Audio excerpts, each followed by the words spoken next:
The divorce papers didn't come from my husband. They came from his sister, slid across my kitchen counter with a rehearsed smile and a tone that tried to sound kind. 9 years of marriage sealed in a manila envelope, delivered like junk mail. Felix is very busy with his business ventures, she said. Of course he was. Too busy to end our life together in person. But what Sarah didn't know was that I had my own envelope waiting for her. It was a quiet Tuesday morning when my life, as I knew it, ended with a document and a signature line. Sarah stood in my kitchen, her perfectly manicured fingers tracing the edges of the divorce papers she'd just set down. She looked uncomfortable, though not entirely surprised. Maybe she pitied me. Maybe she was just glad it wasn't her. The sunlight streamed through the window behind her, casting long slants of light across the granite countertops Felix and I had picked out together almost a decade ago. We'd chosen that pattern because he said it reminded him of the beach house we once dreamed of buying. I hadn't thought about that memory in years. It felt absurd now. He would have come himself, Sarah said, almost apologetically. But the new development project has him tied up. You know how it is. Yes, I knew exactly how it was. Business first. Always business first. That had been our marriage's unspoken motto. I didn't cry. I didn't yell. Instead, I reached for my purse hanging by the door. My fingers felt steady, too steady. Sarah watched me, puzzled, as I pulled out another envelope, a cream-colored one, heavier than hers, thick with purpose. Would you mind giving this to him? I asked, holding it out. She hesitated for a moment before taking it. What is it? Just something I've been meaning to share, something I think he'll find more interesting than those divorce papers. I saw the question in her eyes, but she didn't ask. She nodded instead and walked toward the door, heels clicking across the floor like a countdown. From the kitchen window, I watched her pause beside her car, peel open the envelope, and freeze. I knew the exact moment she saw what was inside. Her breath caught, her hands trembled, and in that instant, I felt a shift in the air, subtle but electric like the calm before a storm that you know is finally coming. What Sarah didn't realize was that Felix hadn't been the only one building something all these years.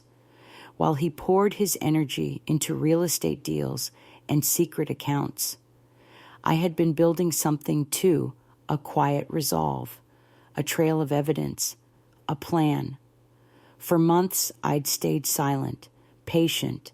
I'd played the good wife, the supportive partner, but beneath that calm exterior, I was digging, watching, learning.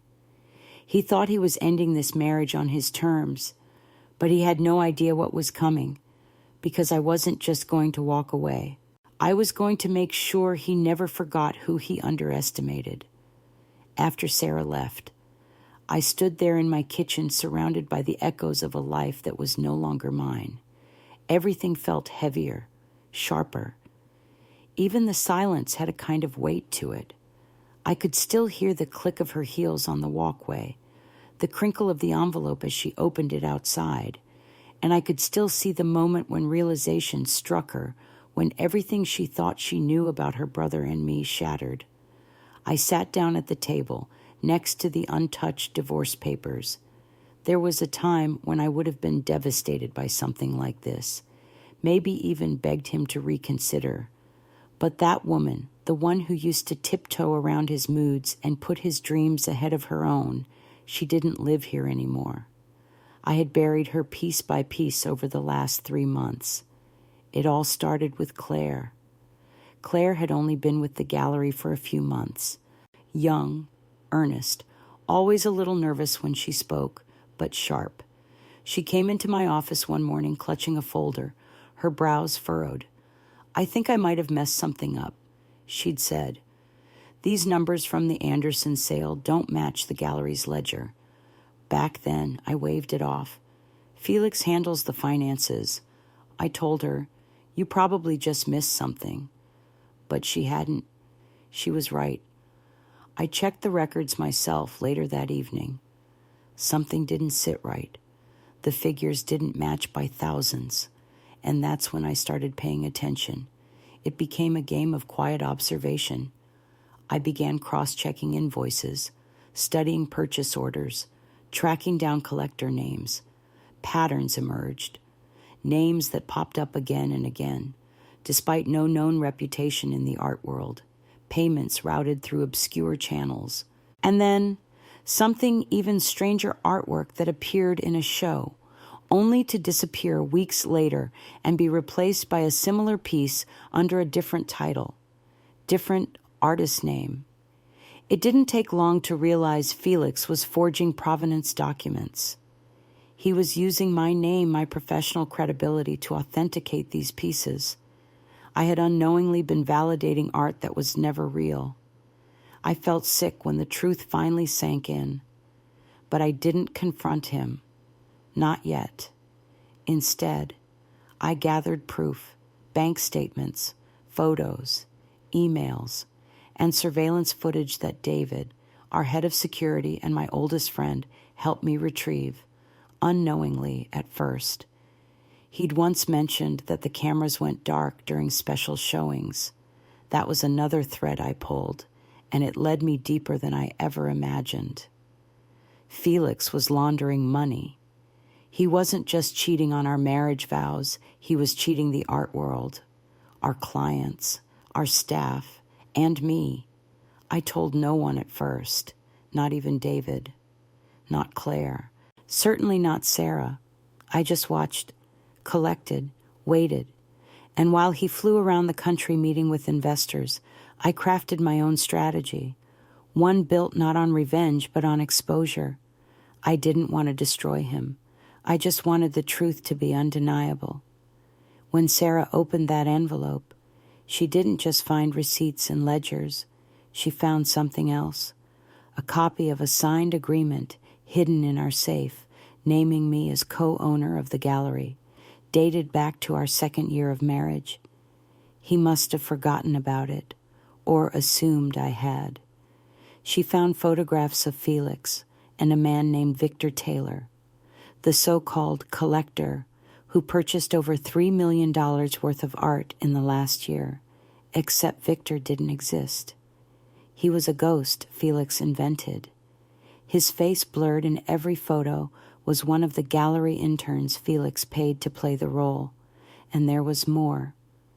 There were emails between Felix and Thomas Sarah's husband discussing real estate transactions that, when cross-referenced with the gallery's sales, formed a perfect laundering loop. I hadn't meant to uncover Thomas's involvement, but when you follow lies long enough, they tend to intersect in dark places. The moment Sarah saw Thomas's name, I knew she wouldn't go home, and I knew that my quiet plan had just become a storm. Later that day, Felix called, again and again. Texts came in. We need to talk. What did you do? Where did you get those documents? I let them all ring out. And then, as the sun dipped below the garden hedges, casting the last golden light across the hallway, I saw him pull into the driveway. He didn't knock right away. Maybe he was gathering himself. Maybe he didn't know what kind of woman was waiting for him behind that door. I didn't bother to smooth my hair or fix my makeup. I wasn't trying to impress him anymore. I was done performing.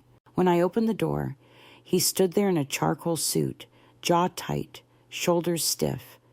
That expensive cologne I once loved was now just a cloud of artificial charm. "What the hell do you think you're doing?" he hissed, stepping inside without waiting for permission. "Inviting you in," I said flatly, though I thought you were too busy for personal visits. He spun around, anger darkening his face. "Where did you get those files? Who have you shown them to?" "I think the real question," I said, walking past him to the living room, "isn't where I got them. It's why they exist in the first place." He didn't sit, He hovered, like a man unsure of whether to argue or plead. "Do you even realize what you've done?" he snapped. "The gallery's reputation." "No." I cut in. "My reputation. The one you used. The one you corrupted." His silence said everything. I took a breath and let it out slowly. "You sent your sister to end our marriage. You thought you were walking away clean. But you forgot something." His eyes narrowed. "You forgot that I was watching." He finally sank into the armchair, the one I'd reupholstered myself last summer while he was off in Milan or Miami or wherever he said he was. It didn't matter anymore. "You want to know what was in that envelope?" I asked. Besides the gallery records, he said nothing, so I told him. About Anna the assistant before Claire, the one who disappeared after just a few months. She hadn't vanished. She'd been paid off, paid to keep quiet, but she didn't. Not entirely. Before she left, she made copies. She gave them to me last week over lunch. His face turned pale. "You didn't know I'd found her, did you?" I said softly. Still, he said nothing. The air between us was thick with things unsaid, things ruined, things stolen. I stood and walked to the window, watching the wind stir the rose bushes I'd planted during our second spring here. "I don't want revenge, Felix," I said, not turning around. "But I do want my life back, and I'm going to take it starting with the gallery." He stood suddenly. "You're bluffing." I faced him, calm, unshaken. "No, I'm negotiating." He looked like he might argue, but he didn't. Not that night, because in that moment, he finally realized I was done being silent. I was done being small, and everything was about to change. The night after Felix stormed out of my house, the house we once called ours, I couldn't sleep. The silence was too loud, too filled with ghosts. I walked through the rooms, touching surfaces like they were old photographs. My fingers paused over the worn edge of the dining table where we'd once laughed over wine and burned lasagna. In the hallway, I stood in front of our wedding photo. I should have taken it down long ago, but something kept it there. Habit, maybe, or the last shred of hope that things might have turned out differently, but not anymore. The next morning, I woke up with a clarity I hadn't felt in months. By the time David knocked on my door, I was already dressed and sipping coffee.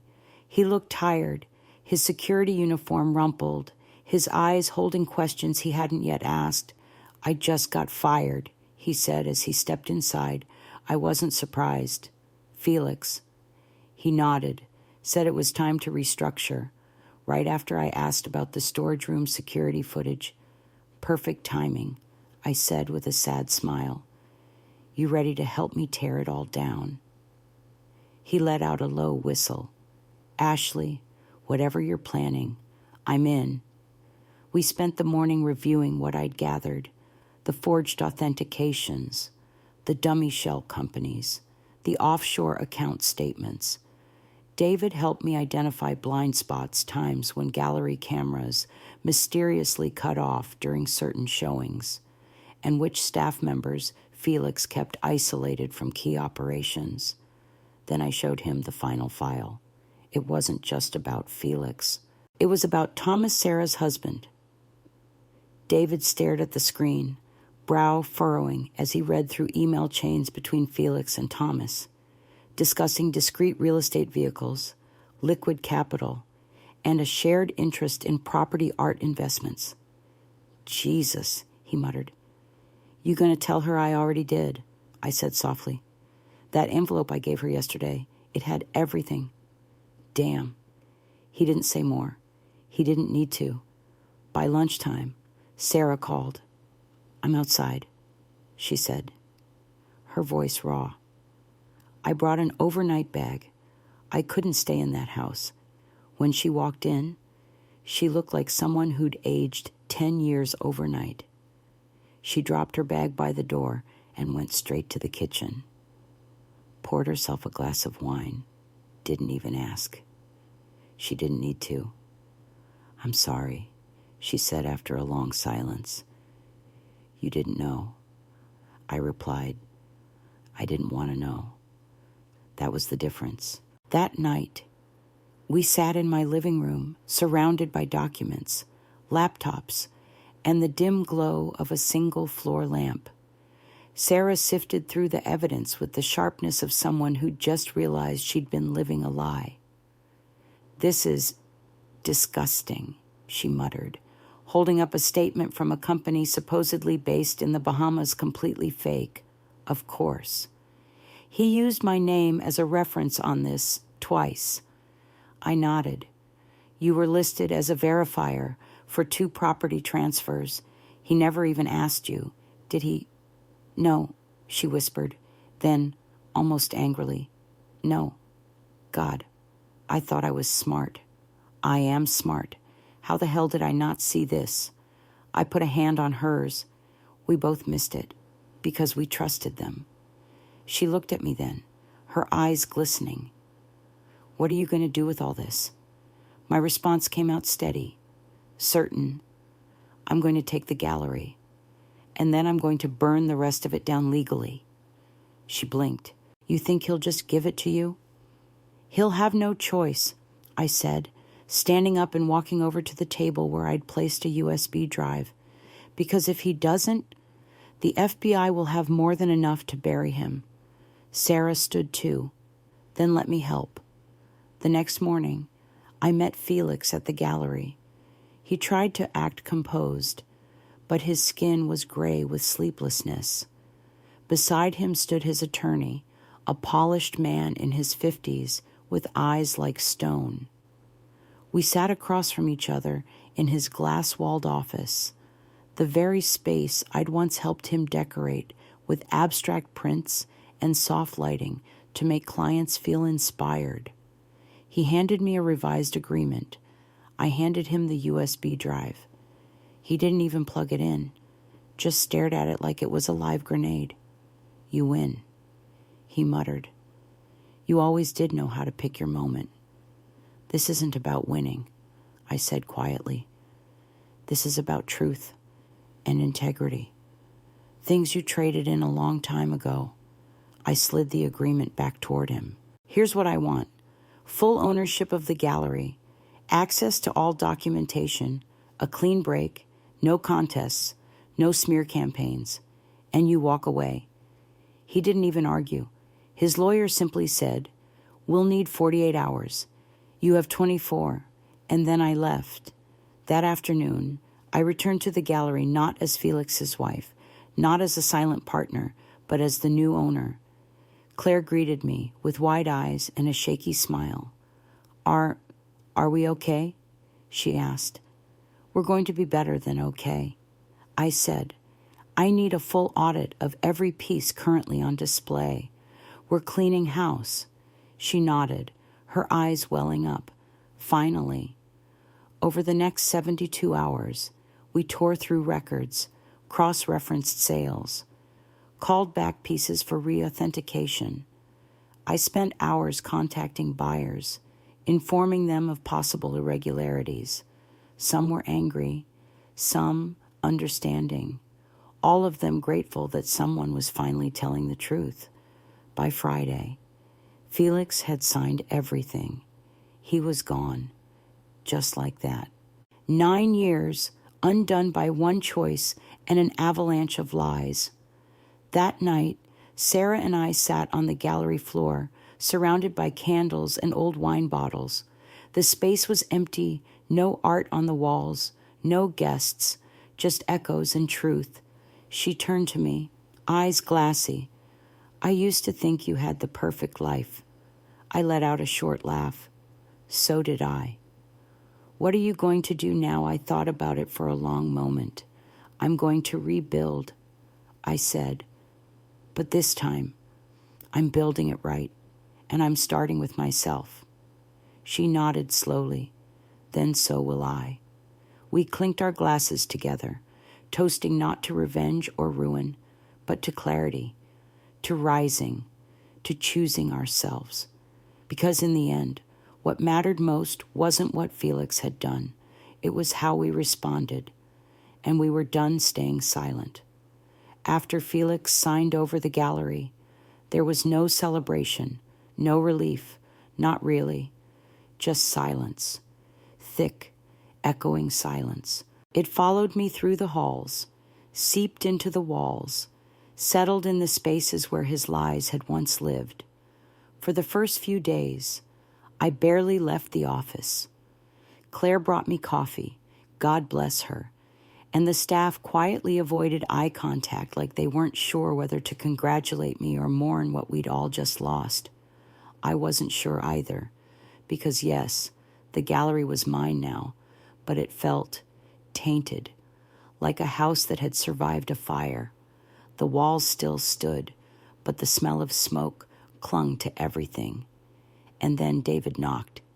"We need to talk about the storage room." My stomach dropped.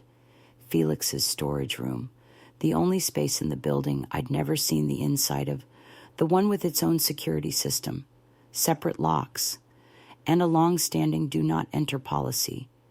He used to say it was for high-value transfers, said it was easier to keep it off the books for insurance purposes.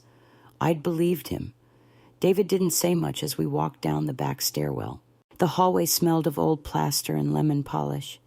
When we stopped outside the steel door, the hairs on my neck stood up. "I brought a locksmith," David said quietly. I nodded. "Do it."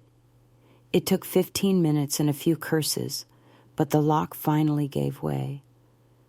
The door creaked open, and I stepped into a room I hadn't known would break my heart. It was larger than I expected, about the size of a small bedroom, but lined wall to wall with carefully wrapped canvases and crates. Shelves stacked with sealed boxes, all labeled in Felix's clean, angular handwriting. Catherine, our lawyer, filmed everything. David walked in behind her, his hand on the grip of his flashlight, even though the room was already lit. I took a breath.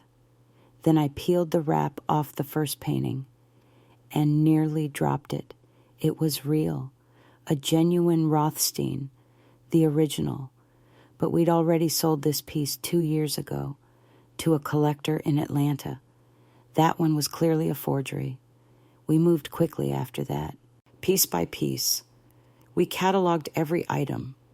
Paintings that had been replaced by nearly identical replicas, sculptures that had vanished mysteriously, only to be donated anonymously months later at inflated value.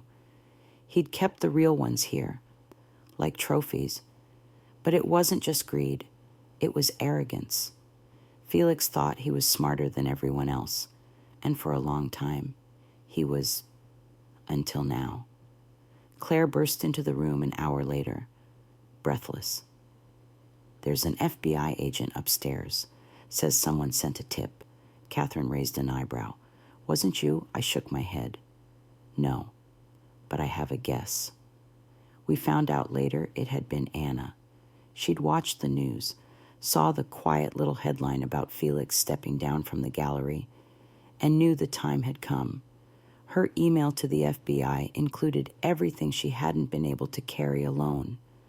I wasn't mad. In fact, I was grateful, because what was coming wasn't just about justice for me.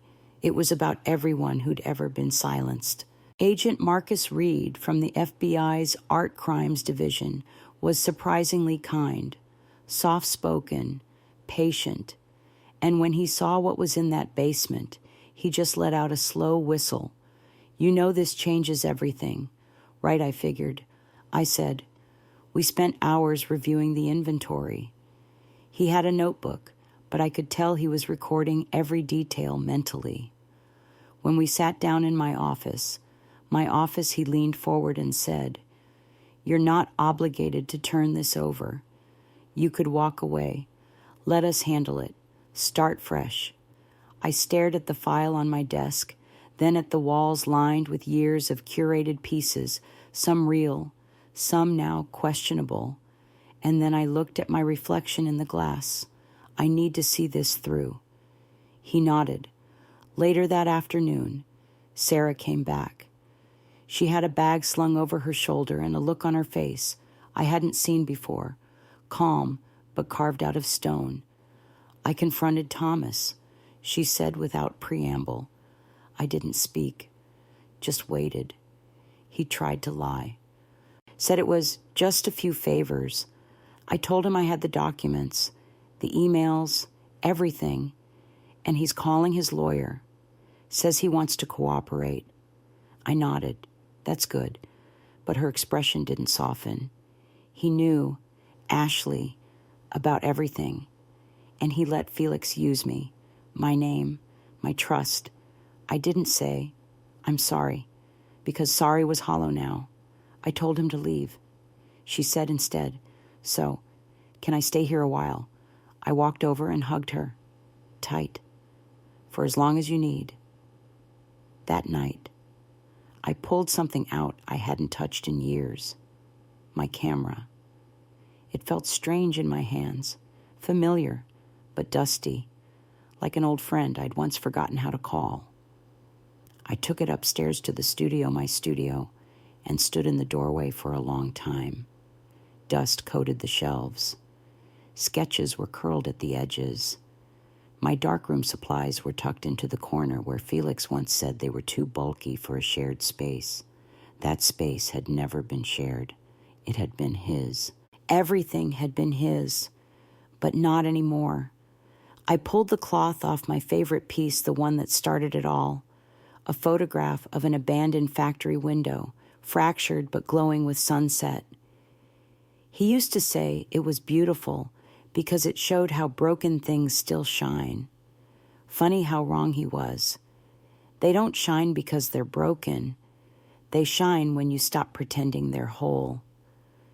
The next morning, I told Claire to start preparing the main exhibit space for a new show. One I would curate, one that would feature my work, alongside other artists Felix had pushed to the sidelines.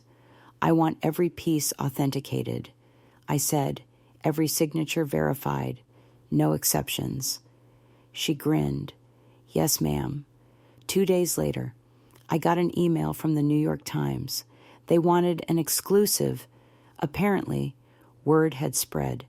The gallery, once co-owned by Felix Wilson, now entirely under new leadership, was preparing to reopen under complete transparency. I agreed to the interview. But I told them I had a condition the story wouldn't be about scandal.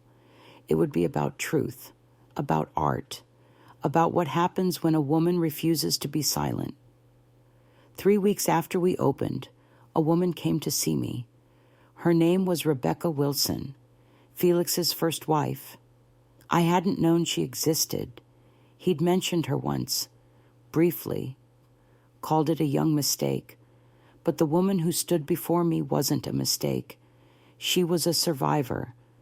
I've been watching, she said. And I thought, it was time you saw this. She handed me a folder. Inside were documents, records of Felix's fraud stretching back over a decade. Different names, different cities, same pattern.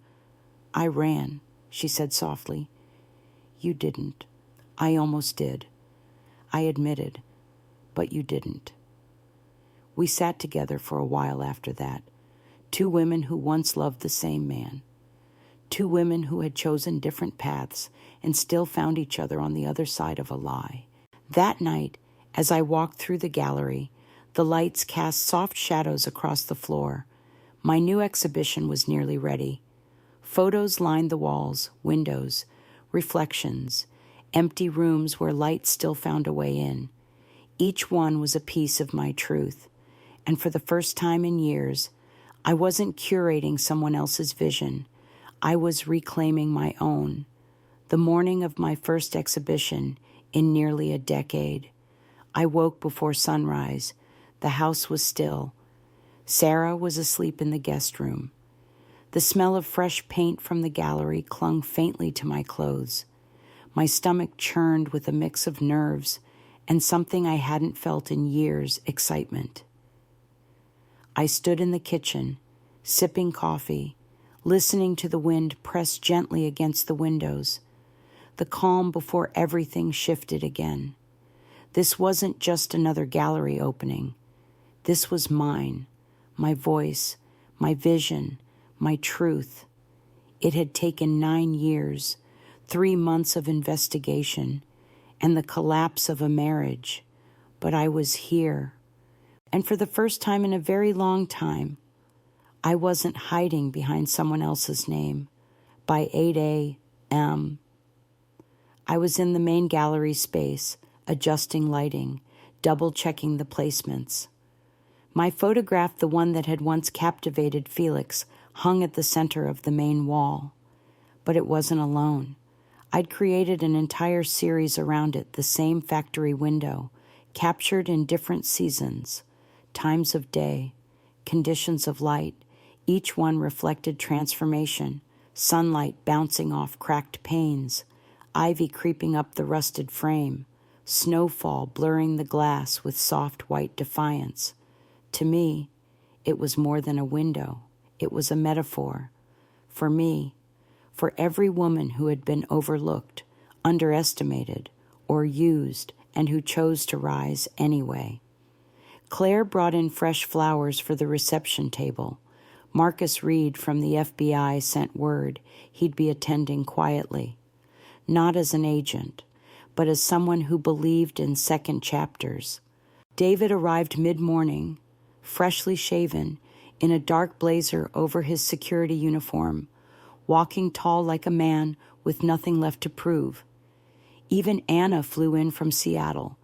And then, just as the doors were set to open, Sarah appeared beside me. Her dress was simple. Her earrings were mine. She held 2 glasses of sparkling water and pressed one into my hand. Ready, she asked. I looked around, at the walls, glowing with carefully curated light, at the visitors waiting outside, some clutching invites, others pressing their noses to the glass, at the staff who had stood by me, quietly, as everything shifted beneath our feet. Yes, I said, then let's show them who built this place. By 7:10 p.m., the gallery was full. The New York Times had published their feature that morning, a striking headline above a black and white photo of me, standing in front of the reclaimed gallery wall. From shadow to spotlight, one woman's fight for truth in the art world. They had gotten it right. People flowed through the space like waves, pausing to admire the photographs, reading the carefully written captions that told not just what was seen, but what was felt. Some paused longest at the image titled, "The Daylight Breaks," in the factory window with its panes shattered, light flooding through. One woman stood there for nearly 10 minutes, tears brimming, before coming up to me. I used to work in that building, she said. Your photo made me remember how it felt in the mornings. Cold, hopeful. I smiled. That's all I ever wanted. For people to feel something honest. Just before closing, Claire approached, her eyes bright. There's someone here to see you, she said softly. She says her name is Rebecca. I turned and saw her Rebecca Wilson, Felix's first wife, standing quietly near the back wall, beside a portrait I'd titled Inheritance. She looked composed, as always, with a quiet pride that needed no permission. Beautiful, she said as I approached. You didn't just reclaim the space, you transformed it. I studied her for a moment. Did you ever imagine this day? She gave a half smile. I imagined surviving, but not this. We stood in silence, surrounded by art and low conversation. He texted me, you know, I said finally. After the Times article came out, Rebecca raised an eyebrow. What did he say? Just one line. You always were talented. I'm sorry. She scoffed softly. Sounds about right. Enough regret to feel noble. Not enough to change. I didn't respond. I said, you shouldn't. And I didn't. Some chapters don't deserve an epilogue. By midnight, the last guest had trickled out. The lights dimmed to their resting glow. The wine glasses were rinsed and lined up by the sink. Sarah had gone home. David and Claire stayed behind to lock up, and I stayed in the space, alone, not lonely. The silence was sacred this time. I walked through the exhibition slowly, letting my fingers brush the cool frames of my photographs, my work, not just as an artist, but as a woman who rebuilt her life from ash. In the back corner of the gallery, I paused at the wall where staff had surprised me earlier in the week. They'd hung an old photo I'd forgotten they had me, 25 years old, standing beside Felix at our first gallery opening, grinning in awe at the camera. I looked different back then, wide-eyed, earnest, willing to trust. And beside that photo, they'd hung another taken just days ago. Me, holding a camera, laughing mid-step, sunlight catching my profile. Same woman, different fire. Later that night, in my studio above the garage, I poured a glass of champagne Sarah had left on my desk with a sticky note to clear eyes and clean slates. Love. S. I sat down and opened a folder I hadn't touched in years. Inside were rejection letters, old ones, reviews Felix had shown me when he convinced me to focus on curating. Only now, with new eyes, I saw the inconsistencies. The formatting was off. The addresses led nowhere. The magazines didn't even exist. They were fake. He'd forged them to make me doubt myself, to keep me small. I ran my hand over the paper, then fed them one by one into the shredder. Some truths burn better than they sit on a shelf. The next morning, I woke with purpose. I met with Marcus Reed for coffee. He handed me an update on the case Felix and Thomas had accepted plea deals. They'd avoid prison, but only by surrendering everything. The stolen art would be returned. The buyers would be reimbursed. The funds in offshore accounts would be used to establish a trust for emerging artists impacted by fraud. I was named trustee. Are you okay with that? Marcus asked, watching me closely. I looked down at the papers. Not okay, but ready. That would have to be enough. As I walked back to the gallery, I passed a group of students sketching on the plaza outside.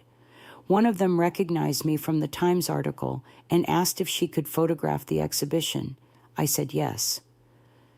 Because the next chapter wasn't just about cleaning up the past. It was about creating a space where new voices could rise, where stories didn't begin with silence, but with light. 9 years of marriage ended with a manila envelope. But this was never about the end. This was about what comes next. I raised my camera and took a photo of the students, sitting cross-legged under the sun. Their sketchbooks open, pencils flying. Some moments deserve to be captured exactly as they are, and some women, after all they've been through, deserve to be seen clearly, fully, finally. This was mine. 3 weeks after the exhibition, the gallery settled into a quiet rhythm, like a heart learning to beat again after trauma. I walked the floors every morning before opening. Light filtered through the skylights, catching on brush strokes and metal curves. Each piece told a story of survival, of restoration. Some were mine. Some were from artists we had rediscovered names buried by Felix's favoritism, his backroom deals, his schemes. But here, in this new version of our space, every voice was equal. Every truth mattered, including mine.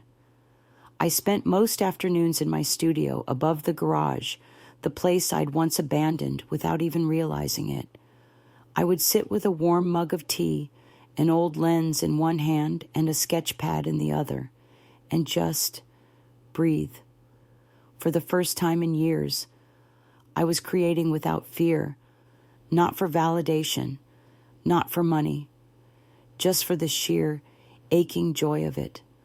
One evening, while sorting through a bin of my old negatives, I found a roll I hadn't developed. It was from a road trip I'd taken alone right after my mother passed away. I remembered the silence of that drive, the way I'd stopped on the side of the road just to photograph a rusting windmill against a stormy sky. I developed the photos that night, and when they came to life in the red-lit darkness, I cried. Not because they were perfect, but because they were mine. Sarah moved into a small house just 3 blocks away. Most evenings, we shared dinner.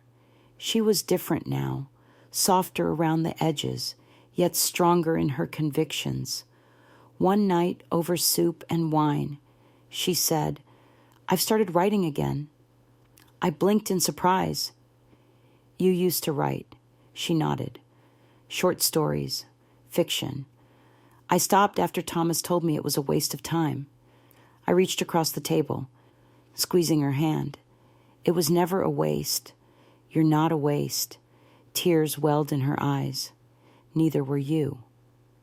We began hosting community nights at the gallery, free events for seniors, students, veterans, anyone who felt forgotten or small. We offered open mic nights, sketching classes, even beginner photography workshops. People came, slowly at first, then in groups, then in lines. One woman, 73 years old, told me she hadn't drawn since her husband died. Another teen showed me a comic she'd been hiding from her parents. They all just needed a place where their stories mattered. And I realized that's what art had always been for me. Not prestige, not profit, but connection. One afternoon, Claire came into my office carrying a box. "I found this in storage," she said. It had your name on it. I opened the lid and found something I hadn't expected to see again, my mother's old camera. The leather was cracked, the lens fogged, but it still smelled like her perfume, faint lavender and darkroom chemicals. She'd given it to me when I turned 16. "This camera sees what others miss." She'd told me. I ran my fingers over the viewfinder. She had no idea how right she was. The next day, I stood in front of a blank wall in the west wing of the gallery. It had been empty since the day Felix left. I stared at it for a long time, hands in my pockets, heart thumping. David passed behind me, paused, and asked, thinking of tearing it down. "No," I whispered, thinking of filling it. That weekend, I announced a new project, The Forgotten Lens, a rotating exhibit featuring works from people over 60 who had returned to their creative passions after years of silence. The response overwhelmed me.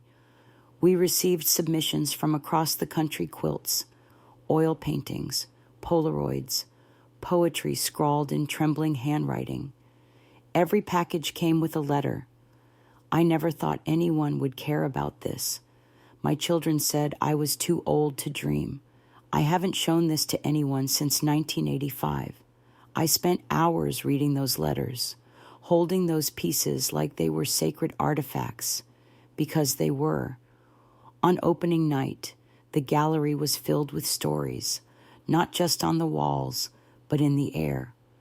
Visitors cried, they laughed, they held hands with strangers, and in one corner, I saw a man, 82, cane in hand, stand in front of his photograph and whisper, "That's still my eye, that's still my view." One morning, as I unlocked the doors, I found a letter taped to the entrance. It was from Rebecca Felix's first wife. Inside was a photo of her own first exhibition. She stood proudly in front of a sculpture, her name printed neatly on the wall behind her. "I lost everything." The note read, "But you made me believe I could rebuild. Thank you." I pinned it to the corkboard in the break room, right beside a Polaroid of Sarah reading her short story at our first open mic. The gallery was no longer just a place for art. It was a place for becoming, for remembering, for returning. And me, I was still healing, still angry sometimes, still sad, but mostly I was grateful. Grateful for the silence that taught me to listen. Grateful for the fire that taught me to rebuild. Grateful for the lies that made the truth shine brighter. Felix once said that broken things could still be beautiful. He was wrong. They don't become beautiful because they're broken. They become beautiful when someone dares to put them back together piece by piece, story by story, frame by frame. And this time, I was holding the lens. It started with a question from David. Have you ever seen what's inside the locked storage in the basement? We were walking through the gallery's west wing, doing a routine security sweep after hours. At first, I thought he meant the back archive, the one we'd already cleared out during the first round of renovations. But he didn't. He meant the other room, the one Felix kept locked with a separate keycard, the one with no digital footprint, the one I'd almost forgotten about until now. No, I answered, stopping in my tracks. But it's time we did. The next morning, David brought in a locksmith. It wasn't a simple lock. This one had been custom built, reinforced, hidden behind what looked like an ordinary supply closet door. It took nearly 2 hours to break through. When the door finally gave, the hinges creaked like something exhaling after years of being held in. What we found inside was worse than anything I expected. At first glance, it looked like just another storage space, carefully wrapped paintings, catalogs, shelves of files, and dust-covered boxes. But the tags on the artwork didn't match our records. And several of the pieces, I recognized them because they had already been sold. Some of them years ago, others to museums that still displayed them, and yet they were here, originals, untouched, hidden, which meant someone had been given copies. Catherine joined us within the hour, along with Agent Reed from the FBI. This room, Reed said quietly as he scanned the inventory, could unravel years of fraud across half the country.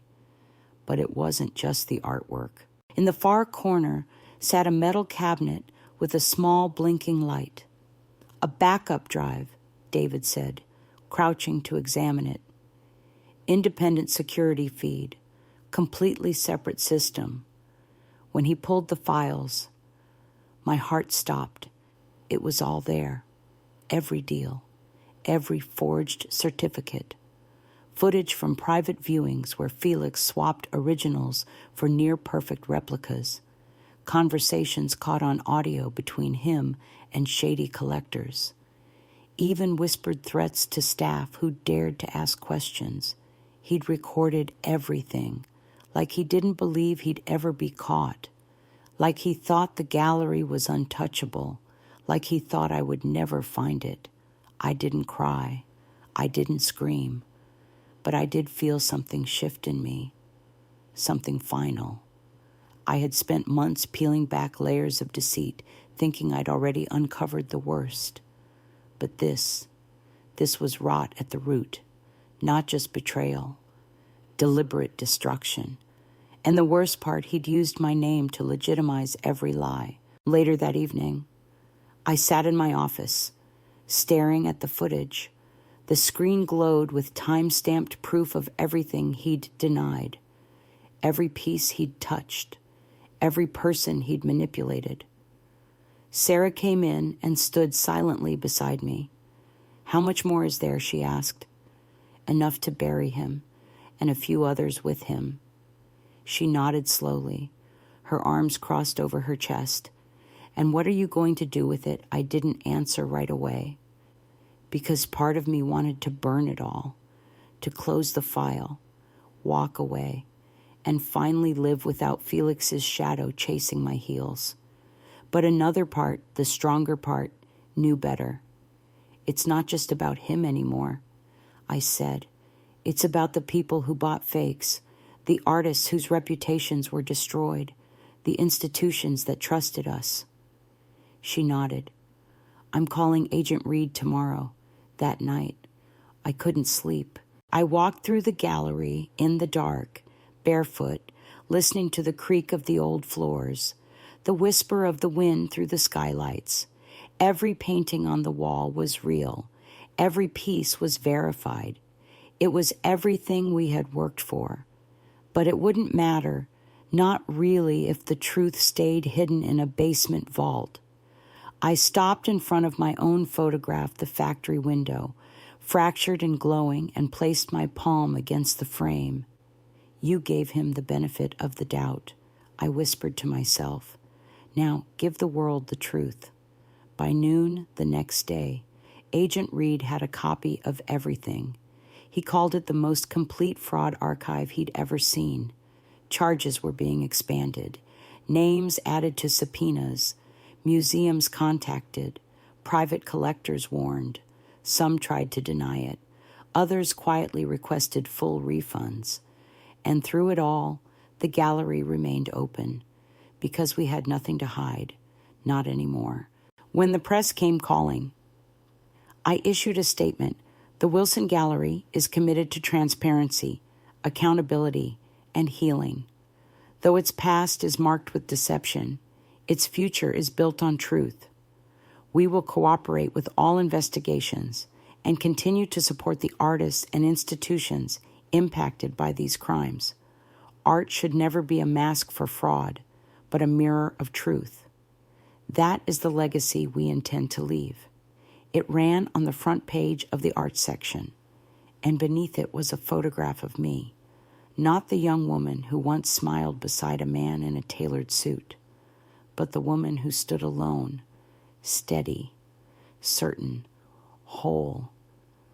The following week, I reopened the West Wing with a new title, etched above the entrance, What Was Hidden. The exhibition featured select pieces that had been recovered from Felix's secret room, clearly labeled, fully authenticated, with their histories on display. Alongside them hung the stories of the artists who'd created them and how their works had been exploited or replaced. Some visitors walked through in silence, some wept, some stayed for hours, but all of them left changed, and so did I. As the gallery closed for the evening, I stood beneath the etched title, looking up at the words, What Was Hidden? No longer. I used to think survival was the end of the story, that if you could just crawl your way out of the wreckage, stand up, brush the ash off your shoulders, start breathing again, then you'd won. But I was wrong. Survival is only the beginning. The real story begins when you decide what you'll do after. 3 months after the opening of What Was Hidden, the gallery felt like a living thing. Visitors came not just to see art, but to be part of something. Schools brought students. Seniors brought grandchildren. Former collectors once shamed by Felix's fraud now brought friends, eager to show how the gallery had changed. We'd earned their trust, not by pretending everything was fine, but by being honest that it hadn't been, by showing the cracks and choosing to build something stronger through them. But something still tugged at me, a quiet question that hummed at the edge of every success. Now what? The answer came from a young woman named Eliza. She walked into the gallery one rainy afternoon, drenched and clutching a sketchbook to her chest like a life raft. Claire brought her to me in the back office. She says she used to be an intern. About 2 years ago, Claire whispered. I didn't recognize her face at first, but when she opened her sketchbook and flipped to a page, I remembered Felix had dismissed her, told her she lacked market instinct, said her work was too personal to be taken seriously. But I saw it now for what it was: raw, honest, trembling with potential. I didn't know where else to go, she said, her voice small. I heard it's safe here now. I set my coffee aside, leaned forward, and said something I hadn't realized I needed to say aloud. It is, that night, I sat at my kitchen table with Sarah and David, sketching on the back of a napkin.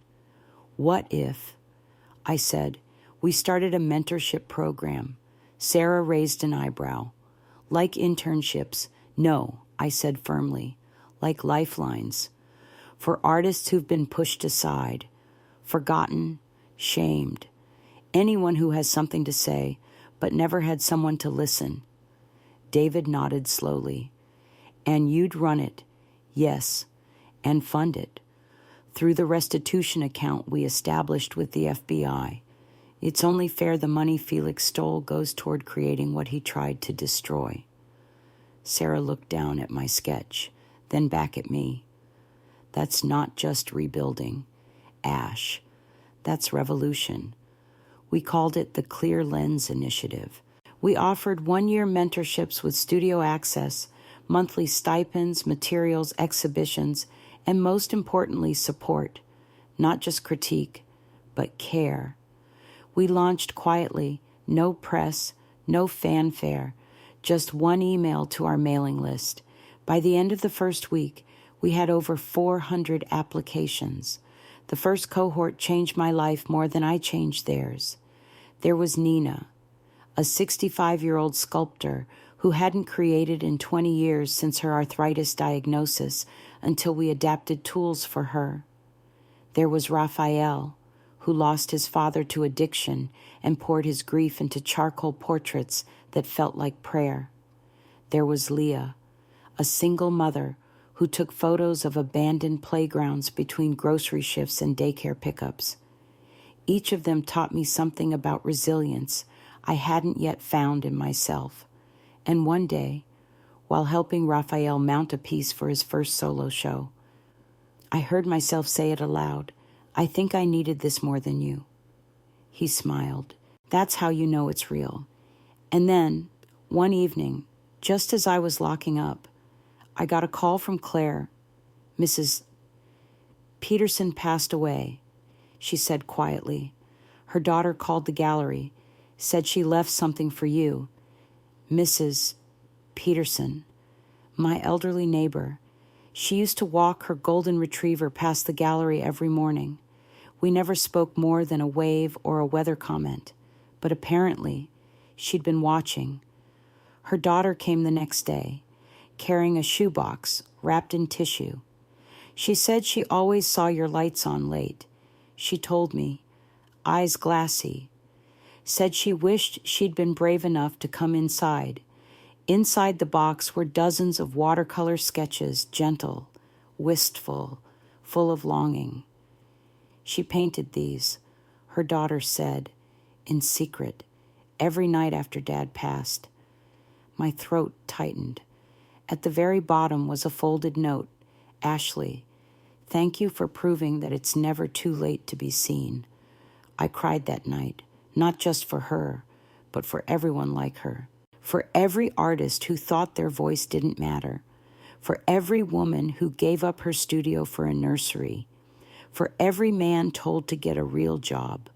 For every dream boxed away in closets and garage corners. I cried because I understood, because I had been her, and because now I could do something about it. At our next Clear Lens event, I shared Mrs. Peterson's watercolors. We built an installation around them, titled it The Lights Were Always On. Visitors stood in silence. Some cried. One elderly man took my hand on his way out and said, "That could have been my wife. Thank you for letting her speak." Months passed. The program grew, and so did I.